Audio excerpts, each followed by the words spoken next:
머리가 아프면 뇌졸중일까요? 손이 저리면 위험한 신호일까요? 아닙니다. 뇌졸중은 그렇게 친절하게 알려주지 않습니다. 많은 분들이 착각하고 계십니다. 몸이 미리 신호를 보낼 거라고요.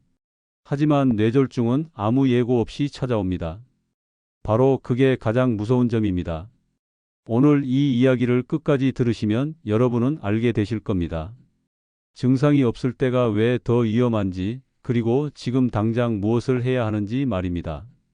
이 내용이 여러분과 가족의 건강을 지키는 데 도움이 되셨다면 구독과 좋아요 부탁드립니다.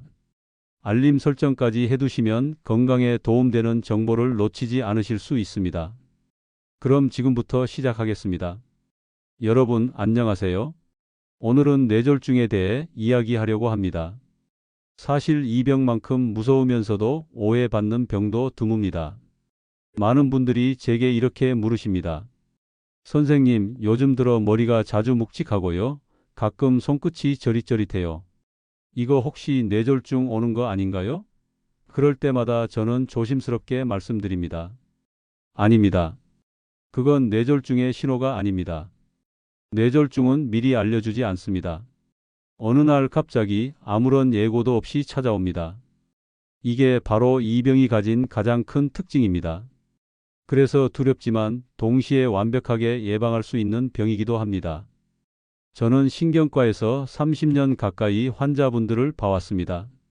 의사인 저도 뇌졸중만큼은 두렵습니다. 그래서 매일 아침 혈압을 재고 1년에 한 번은 꼭 정밀검진을 받습니다.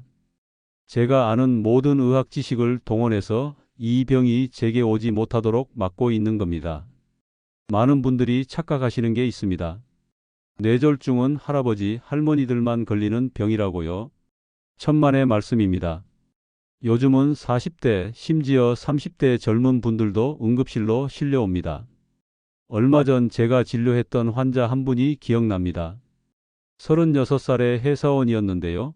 평소 야근이 잦았고 끼니는 주로 편의점 도시락으로 때웠다고 합니다. 어느 날 아침 화장실에서 면도를 하다가 면도기를 떨어뜨렸습니다. 오른손에 힘이 쭉 빠져버린 거죠. 급히 병원에 왔을 때는 이미 뇌혈관이 막혀 있었습니다. 그분의 혈관은 하루아침에 막힌 게 아니었습니다. 몇 년 동안 쌓인 고혈압, 높은 콜레스테롤, 과로와 스트레스가 만든 결과였죠. 젊다는 이유로, 바쁘다는 핑계로 자기 몸을 돌보지 않았던 겁니다. 뇌졸중은 나이가 만드는 병이 아닙니다. 생활 습관이 만드는 병입니다. 어떻게 먹고, 어떻게 자고, 어떻게 스트레스를 관리하느냐가 이 병의 운명을 결정합니다. 그래서 저는 오늘 여러분께 말씀드리고 싶습니다. 두려워하세요. 제대로 된 두려움은 여러분을 살립니다. 막연한 불안이 아니라 정확히 알고 대비하는 두려움 말입니다. 뇌졸중은 우리 몸이 보내는 신호가 없습니다. 그래서 더 무섭습니다. 하지만 역설적으로 그렇기 때문에 예방이 가능합니다. 신호가 없으니까 우리가 먼저 움직여야 하는 거죠. 제가 진료실에서 가장 안타까운 순간이 언제인지 아십니까? 환자분이 이렇게 말씀하실 때입니다. 선생님, 저는 아무 증상도 없었는데 갑자기 이렇게 됐어요. 왜 제 몸은 저한테 신호를 안 준 거죠? 그때마다 저는 대답합니다. 몸은 신호를 보냈습니다. 다만 우리가 듣지 못했을 뿐이죠. 높아진 혈압, 늘어난 허리둘레, 자꾸 피곤해지는 몸. 이 모든 게 신호였습니다.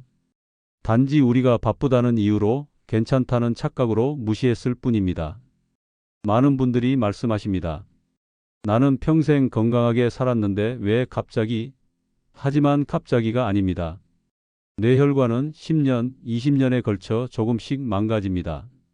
어느 날 문득 터지거나 막히는 것처럼 보일 뿐 실제로는 오랜 시간 준비되어 온 사건입니다. 뇌졸중을 막는 첫 번째 열쇠는 바로 이 사실을 아는 것입니다. 조용히 진행된다는 것, 그래서 우리가 먼저 나서야 한다는 것. 증상이 없을 때가 바로 가장 위험한 때입니다. 그렇다면 뇌졸중은 왜 젊은 사람들에게도 찾아오는 걸까요? 여기에는 우리가 잘 모르는 위험 요소들이 숨어 있습니다. 요즘 젊은 분들의 뇌졸중에서 자주 발견되는 원인 중 하나가 바로 혈관이 찢어지는 현상입니다. 혈관 안쪽 벽이 갈라지면서 피가 그 사이로 스며드는 거죠. 의학 용어로는 혈관 박리라고 하는데 쉽게 말하면 혈관이 겉은 멀쩡한데 속이 벗겨지는 겁니다. 이걸 이해하려면 고무줄을 생각해 보시면 됩니다. 새 고무줄은 아무리 비틀어도 끄떡없지만 오래 쓴 고무줄을 세게 잡아당기면 어떻게 됩니까? 겉은 멀쩡해 보여도 속에서 실이 끊어지고 찢어집니다. 우리 혈관도 똑같습니다. 특히 40대가 넘으면 혈관 벽이 예전 같지 않습니다. 이때 목을 심하게 꺾는 동작을 하면 위험할 수 있습니다. 요가나 스트레칭, 필라테스 같은 운동 자체는 좋지만 목을 뒤로 젖히거나 급하게 돌리는 동작은 조심해야 합니다. 실제로 제가 만난 환자 중에 52살 여성분이 계셨습니다. 건강을 위해 요가 수업을 듣기 시작하셨는데 어느 날 물구나무서기 자세를 따라하다가 갑자기 목이 뻐근하고 한쪽 눈이 흐려지셨답니다. 급히 병원에 오셔서 검사해 보니 목 혈관이 안쪽에서 찢어져 있었습니다. 운동이 나쁜 게 아니라 나이 든 혈관에 맞지 않는 무리한 동작이 문제였던 겁니다. 그러니 중년 이후에는 운동을 하더라도 천천히 부드럽게 움직이셔야 합니다. 급하게 목을 돌리거나 머리를 아래로 향하게 하는 자세는 피하시는 게 안전합니다. 그런데 혈관을 망가뜨리는 더 무서운 적이 있습니다. 바로 담배입니다. 담배만큼 뇌혈관에 직접적인 해를 끼치는 것도 드뭅니다. 담배를 피우는 분들은 안 피우는 분들보다 뇌졸중 위험이 2배 이상 높습니다. 요즘 미세먼지 조금만 높아도 다들 마스크 쓰고 공기청정기 틀지 않습니까? 그런데 담배는 피웁니다. 이게 얼마나 모순인지 아십니까? 미세먼지는 밖에서 날아오지만 담배 연기는 본인이 직접 만들어서 폐 속으로 집어넣는 겁니다. 스스로 만든 오염 물질을 하루에도 수십 번씩 들이마시는 거죠. 자기 몸을 직접 오염시키는 셈입니다. 담배는 혈관 벽을 딱딱하게 만들고 피를 끈적하게 만들어서 잘 막히게 합니다. 게다가 혈압까지 올립니다. 뇌졸중에 걸리라고 일부러 준비하는 것과 다름없습니다. 술도 마찬가지입니다. 가끔 한두 잔 정도는 괜찮습니다. 하지만 매일 마신다면 그건 기호가 아니라 습관입니다. 습관이 된 술은 뇌세포를 천천히 죽입니다. 특히 소주 한 병씩 비우시는 분들 정말 조심하셔야 합니다. 어떤 분들은 이렇게 말씀하십니다. 저는 술 마셔도 멀쩡한걸요? 지금 멀쩡한 게 더 위험합니다. 뇌혈관은 상하면서도 아무 신호를 보내지 않습니다. 그러다 어느 날 갑자기 무너집니다. 담배, 술, 그리고 불규칙한 잠. 이 세 가지가 합쳐지면 뇌혈관은 버티지 못합니다. 특히 밤늦게까지 일하고 스트레스 받고 제대로 못 자는 분들, 이런 생활이 10년만 계속되면 혈관은 망가집니다. 이제 아주 중요한 이야기를 드리겠습니다. 만약 주변에 누가 갑자기 이상 증세를 보인다면 여러분은 무엇을 확인해야 할까요? 기억하기 쉽게 네 글자로 정리했습니다. 바로 얼굴, 팔, 말, 시간입니다. 먼저 얼굴을 보십시오. 웃어보라고 하세요. 한쪽 입꼬리가 올라가지 않고 처진다면 뇌졸중을 의심해야 합니다. 그 다음 팔입니다. 양팔을 앞으로 쭉 뻗어보라고 하세요. 눈을 감고 그대로 있게 해보십시오. 한쪽 팔이 저절로 내려온다면 위험 신호입니다. 말도 확인해야 합니다. 간단한 문장을 따라 해보라고 하세요. 오늘 날씨가 참 좋네요. 같은 문장이요. 발음이 꼬이거나 말이 어눌하다면 뇌에 문제가 생긴 겁니다. 많은 분들이 머리가 지끈거리거나 귀에서 소리가 나고 갑자기 어지러우면 혹시 뇌졸중이 시작된 건 아닐까 걱정하시죠. 하지만 그런 증상은 대부분 뇌졸중의 전조가 아니라 이미 시작된 상태일 때가 많습니다. 특히 한쪽 눈이 잠깐 보이지 않았다가 다시 보이거나 말이 꼬이고 어눌해졌다가 괜찮아지거나 팔이나 다리에 힘이 빠졌다가 다시 돌아오는 경우라면 더 이상 기다리면 안 됩니다. 이건 단순한 피로나 혈압 변화가 아니라 뇌로 가는 혈관이 잠깐 막혔다가 풀리는 현상일 수 있습니다. 의학적으로 이런 상태를 일과성 허혈 발작이라고 부릅니다. 쉽게 말하면 뇌졸중이 한번 스쳐 지나간 겁니다. 그런데 이때 병원에 바로 가지 않으면 이틀 안에 다시 증상이 찾아올 가능성이 매우 높습니다. 그리고 그때는 예전처럼 다시 풀리지 않습니다. 이건 예고편이 아니라 본편의 시작이에요. 잠깐 괜찮아졌다고 안심하지 말고 지금 바로 병원에 가야 합니다. 그 몇 시간의 차이가 내 평생의 언어와 움직임을 지킬 수 있느냐를 결정합니다. 뇌졸중은 조용히 오지만 한번 오면 인생을 완전히 바꿉니다. 그러니까 몸이 보내는 이 신호를 절대 흘려보내지 마세요. 그건 겁을 주려는 게 아니라 살아있으라는 경고입니다. 이 세 가지 중 하나라도 이상하면 마지막이 시간입니다. 지체하지 말고 바로 구급차를 불러야 합니다. 1분 1초가 급합니다. 뇌세포는 시간이 지날수록 죽어가기 때문입니다. 병원에 빨리 도착할수록 살릴 수 있는 뇌가 많아집니다. 어지럼증도 잘 살펴야 합니다. 평소 어지러울 때는 세상이 빙글빙글 도는 느낌이지 않습니까? 귓속 평형기관 문제로 오는 흔한 어지럼증 말입니다. 그런데 뇌졸중 때문에 오는 어지럼증은 전혀 다릅니다. 몸이 한쪽으로 쏠리는 느낌입니다. 중심을 잡을 수가 없습니다. 마치 배를 탄 것처럼 몸이 기울어지는 느낌이죠. 눈을 감고 한 발로 서 보십시오. 도저히 못 서겠다면 그건 단순한 어지럼증이 아닙니다. 뇌에서 보내는 경고 신호입니다. 바로 병원으로 가셔야 합니다. 이런 증상이 나타났을 때 많은 분들이 큰 실수를 합니다. 조금만 쉬면 나아지겠지 하고 기다리는 겁니다. 절대 안 됩니다. 뇌졸중은 기다려주지 않습니다. 증상이 나타나는 바로 그 순간부터 뇌는 죽어가고 있습니다. 자, 그렇다면 뇌졸중은 정확히 어떻게 생기는 걸까요? 크게 두 가지 방식으로 찾아옵니다. 첫 번째는 혈관이 막히는 경우입니다. 뇌경색이라고 하죠.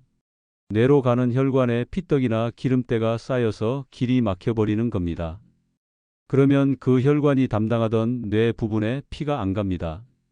산소와 영양분이 끊기면 뇌세포는 몇 분 안에 죽기 시작합니다. 뇌경색은 조용히 찾아옵니다.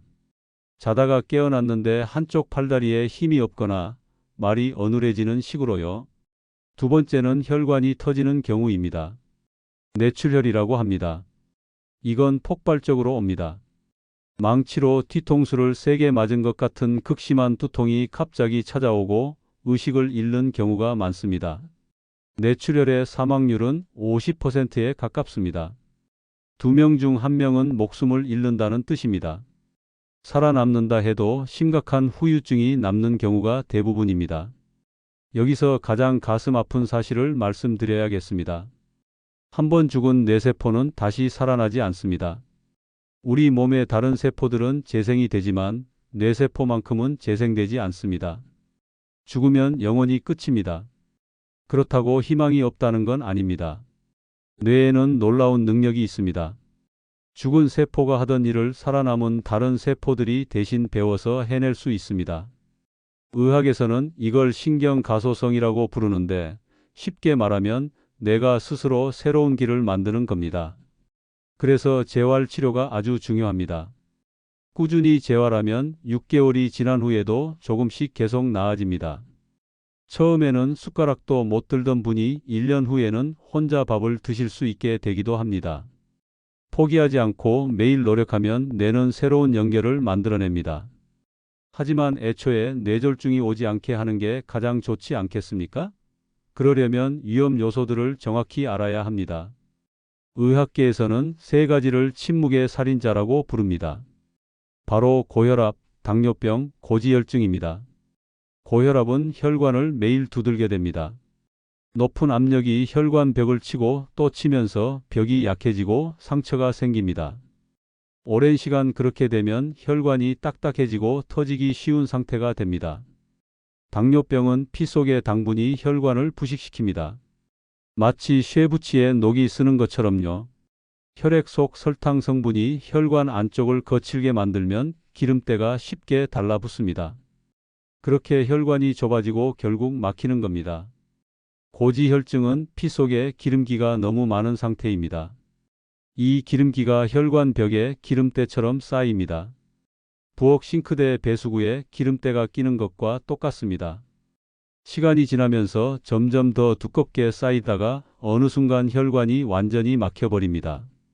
무서운 건 이 세 가지가 함께 오는 경우입니다. 고혈압에 당뇨병까지 있고 거기에 고지혈증까지 겹치면 뇌혈관은 10년 안에 반드시 문제가 생깁니다. 이건 의학적 사실입니다. 시한폭탄을 안고 사는 것과 다름없습니다.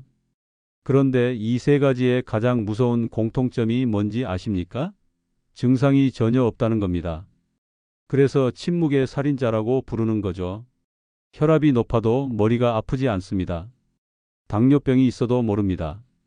콜레스테롤이 높아도 몸에서 신호를 안 줍니다. 그래서 많은 분들이 이렇게 말씀하십니다. 나는 아무 데도 안 아픈데 왜 병원에 가야 해요? 검사 받을 필요 없어요. 이게 바로 가장 큰 함정입니다. 뇌졸중은 증상이 없을 때 시작됩니다. 아무 느낌이 없을 때가 가장 위험한 때입니다. 제가 진료하던 환자 중에 68세 남성분이 계셨습니다. 평생 건강검진 한 번 안 받으셨답니다. 나는 이렇게 팔팔한데 무슨 병원이 필요해? 하시면서요.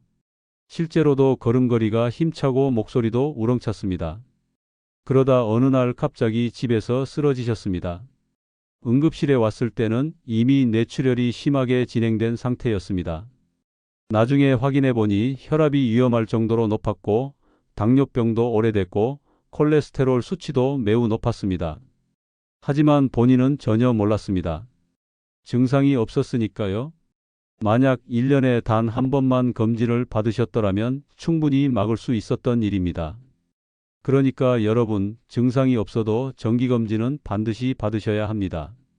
1년에 한 번 혈압과 혈당과 콜레스테롤 세 가지만 확인하는 겁니다. 이것만으로도 뇌졸중 위험의 대부분을 미리 잡아낼 수 있습니다. 혈압은 집에서도 매일 잴 수 있습니다. 요즘은 혈압계가 그리 비싸지도 않습니다. 아침에 일어나서 화장실 다녀온 후 한 번, 저녁에 자기 전 한 번 재보시면 됩니다. 만약 수치가 계속 높게 나온다면 바로 병원에 가보셔야 합니다. 뇌세포는 한 번 죽으면 돌아오지 않습니다. 하지만 죽기 전에 막을 수 있습니다. 그 열쇠는 바로 정기검진입니다. 증상이 없을 때 발견하는 것, 그게 생명을 지키는 길입니다. 그렇다면 이제 실천 이야기를 해보겠습니다. 만약 여러분 앞에서 누군가가 갑자기 쓰러진다면 어떻게 해야 할까요? 해야 할 일은 딱 세 가지입니다. 첫째, 의식을 확인하세요. 어깨를 가볍게 두드리면서 괜찮으세요? 하고 물어보세요. 반응이 없다면 바로 다음 단계로 넘어가야 합니다. 둘째, 구급차를 부르세요. 주저하지 말고 바로 119에 전화하십시오. 전화하면서 상황을 설명하는 동안에도 환자 곁을 떠나지 마세요. 셋째, 심폐소생술을 하세요. 호흡이 없거나 이상하다면 가슴을 압박해야 합니다. 두 손을 깍지 껴서 가슴 한가운데를 빠르고 강하게 누르세요. 구급차가 올 때까지 계속해야 합니다. 여기서 절대로 하지 말아야 할 일들이 있습니다. 물이나 약을 억지로 먹이지 마세요. 의식이 없는 사람에게 뭔가를 먹이면 기도로 넘어가서 질식할 수 있습니다. 손가락 끝을 바늘로 따는 것도 절대 안 됩니다.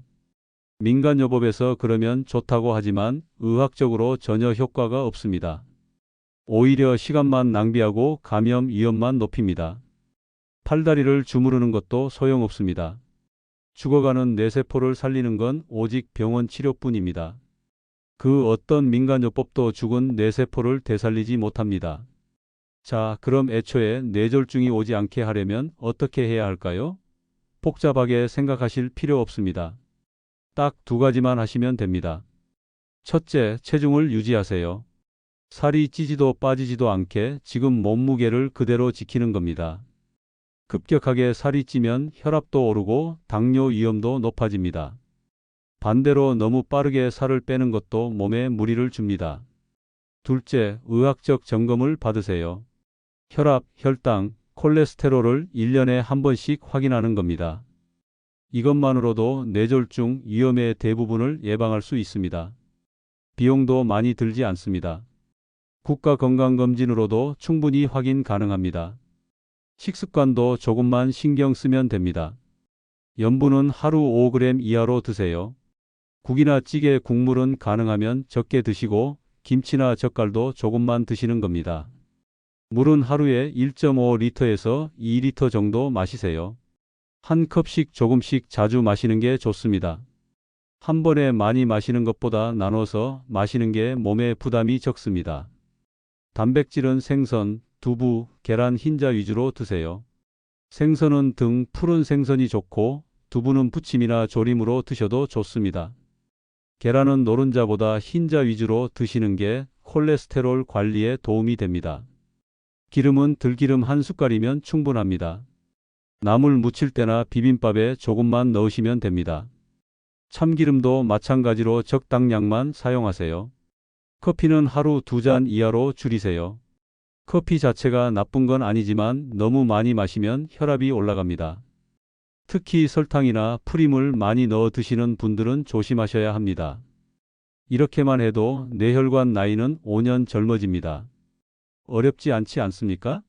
특별한 보약이나 비싼 건강식품이 필요한 게 아닙니다. 일상에서 조금씩만 바꾸면 됩니다. 오늘부터 바로 실천할 수 있는 3가지를 정리해 드리겠습니다. 첫째, 집에서 혈압을 매일 재세요. 아침에 일어나서 화장실 다녀온 후 한 번, 저녁에 자기 전 한 번 재서 수첩에 적어 두시면 됩니다. 둘째, 1년에 한 번은 혈당과 콜레스테롤 검사를 받으세요. 동네 병원이나 보건소 어디든 괜찮습니다. 검사 결과를 잘 보관해 두시고 수치 변화를 확인하세요. 셋째, 금연하고 금주하고 체중을 유지하세요. 담배는 무조건 끊으셔야 하고 술은 가능하면 안 드시는 게 좋습니다. 체중은 지금 상태를 그대로 유지하는 게 목표입니다. 이 3가지만 꾸준히 하신다면 뇌졸중은 절대로 여러분을 건드리지 못합니다. 제가 의사로서 약속드립니다. 마지막으로 꼭 말씀드리고 싶은 게 있습니다. 내 몸은 내가 제일 잘 안다는 말, 뇌졸중 앞에서는 거짓입니다. 아무 느낌이 없을 때가 가장 위험한 때입니다. 그 침묵이 바로 경고입니다. 저는 신경과 전문의입니다. 저도 뇌졸중이 두렵습니다. 그래서 매일 예방합니다. 아침마다 혈압을 재고 싱겁게 먹으려고 노력하고 1년에 한 번은 꼭 검사를 받습니다. 두려움은 나약함이 아닙니다. 생존의 본능입니다. 여러분도 두려워하세요? 막연한 불안이 아니라 정확히 알고 대비하는 두려움 말입니다. 그 두려움이 여러분의 뇌를 살릴 겁니다. 뇌졸중은 예방할 수 있는 병입니다. 지금 이 순간부터 시작하세요. 오늘 저녁부터 국물을 적게 드시고 내일 아침에는 혈압을 재보시고 이번 달 안에 병원 예약을 잡으세요. 여러분의 건강한 노후를 진심으로 응원합니다. 시청 감사드리고 도움 되셨다면 구독과 좋아요 눌러주세요. 더 좋은 영상으로 찾아오겠습니다.